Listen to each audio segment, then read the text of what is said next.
Welcome back to our YouTube channel classmate BD. এখানে সকলকে স্বাগতম জানাই। তোমরা সবাই অবগত আছো কি যে ষষ্ঠ থেকে দশম শ্রেণী পর্যন্ত আ যে সিলেবাস রয়েছে, ষষ্ঠ থেকে দশম শ্রেণী পর্যন্ত অর্ধবার্ষিক এবং বার্ষিক পরীক্ষার সিলেবাস প্রকাশিত হয়েছে যশোর বোর্ডের অধীনে। আ যে সকল পরীক্ষাগুলো স্কুলে হবে সেই পরীক্ষাগুলো এখন কোয়েশ্চেন আর টিচাররা করবে না। এই কোয়েশ্চেনগুলো এখন যশোর বোর্ড থেকে সরাসরি কোয়েশ্চেন করা হবে। তো সেটার সিলেবাস দেওয়া হয়েছে। তোমরা এই সিলেবাসটা ফুল ফলো করলে ইনশাআল্লাহ 100% কমন পাবে। তো আমরা শুরু থেকে শুরু করি। মাধ্যমিক ও উচ্চ মাধ্যমিক শিক্ষা বোর্ড যশোর অভ্যন্তরীণ পরীক্ষার পাঠ্যসূচি বিভাজন ২০২৫ খসড়া সপ্তম শ্রেণী। প্রথমে তোমাদের রয়েছে হচ্ছে চারুপাঠ ও আনন্দ পাঠ, বাংলা প্রথম পত্র। এখানে তোমাদের গদ্য অংশে রয়েছে কাবুলিওয়ালা, লখার একুশে, মরু ভাস্কর, শব্দ থেকে কবিতা। আর কবিতার মধ্যে রয়েছে নতুন দেশ, কুলি মজুর, আমার বাড়ি, শ্রাবণে। আর আনন্দ পাঠের মধ্যে রয়েছে ৪টি গল্প, সেটা হচ্ছে তোতা কাহিনী, জিদ, খুদে গোয়েন্দার অভিযান, দীক্ষা। আর বার্ষিক পরীক্ষার জন্য রয়েছে এইখানে রয়েছে ৫টি গল্প, ৫টি কবিতা এবং ৫টি হচ্ছে আনন্দ পাঠ থেকে ৫টি গল্প। তো প্রথমত তোমাদের গল্পগুলো হচ্ছে, প্রথমে রয়েছে পাখি, তারপরে রয়েছে পিতৃপুরুষের গল্প, তারপরে রয়েছে হচ্ছে ছবির রং, তারপরে রয়েছে সেই ছেলেটি, তারপরে রয়েছে বহু জাতিসত্তার দেশ বাংলাদেশ। কবিতা রয়েছে গর্বিণী মা জননী, সাম্য, মেলা, এই অক্ষরে, সিথি। আনন্দ পাঠে রয়েছে তোমাদের পদ্ম লেখার জোরে, কোকিল, কিং লেয়ার, যুদ্ধক্ষেত্রে পিতা পুত্র, জাগো সুন্দর। এরপরে তোমাদের বাংলা দ্বিতীয় পত্র বা বাংলা ব্যাকরণ ও নির্মিতিতে তোমাদের রয়েছে হচ্ছে অর্ধবার্ষিকীয়া।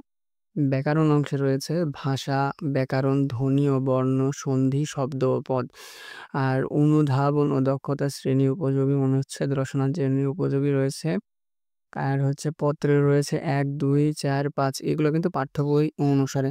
সারাংশ রয়েছে ১, ২, ৩ এবং সারমর্ম রয়েছে ৫ ও ৬। ভাব সম্প্রসারণ রয়েছে ১, ২, ৩, ৪, ৫, ৬ এর প্রবন্ধ রচনা রয়েছে ১, ২, ৩, ৪, ৫, ৬।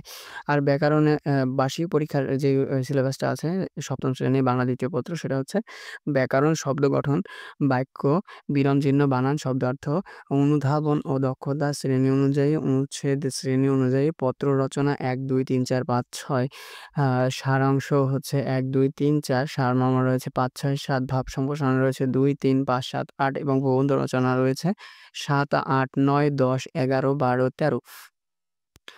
আর সপ্তম শ্রেণীর ইংলিশ প্রথম পত্রে রয়েছে ইংরেজি প্রথম পত্রে ইউনিট রয়েছে ১ ও ৫, পেজ নাম্বার হচ্ছে ১ থেকে ৫২ পেজ পর্যন্ত এবং বার্ষিক পরীক্ষা রয়েছে ৬ থেকে ৯ ইউনিট, যেটা হচ্ছে পেজ নাম্বার হচ্ছে ৫৩ থেকে ১১০। আর হচ্ছে ইংলিশ সেকেন্ড পেপারে আছে, আ এটা ইংলিশ সেকেন্ড পেপারে যতটুকু তোমাদের হচ্ছে আছে, এনসিটিভির সিলেবাস দেওয়া আছে টেক্সট বুকের পুরাটুকের উপরই হবে, সেকেন্ড পেপারে কোনো কাটছাঁট নেই।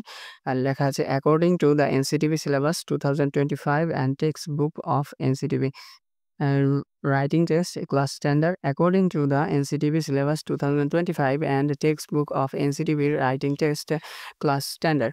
গণিত এর এবার গণিতের তোমাদের সপ্তম শ্রেণীতে অর্ধবার্ষিকী যেগুলো রয়েছে সেটা হচ্ছে ১ এর ২ অধ্যায়ে ২.১, ২.২, ৪, ৫, ৮ এবং ৯ ও ১১ অধ্যায়।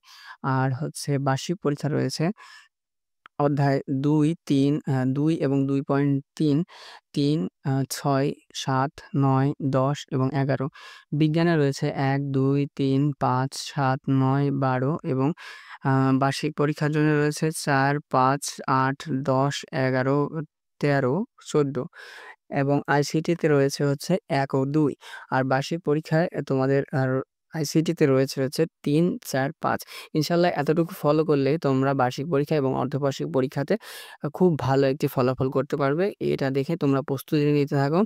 আর তোমাদের সম্ভাব্য পরীক্ষার তারিখ হচ্ছে মে মাস, অর্থাৎ ঈদের পরে জুন মাসে ২৬ কিংবা ২৫ তারিখের মধ্যে তোমাদের অর্ধবার্ষিক পরীক্ষা প্রতিটা স্কুলে যশোর বোর্ডের আন্ডারে শুরু হয়ে যাবে ইনশাআল্লাহ।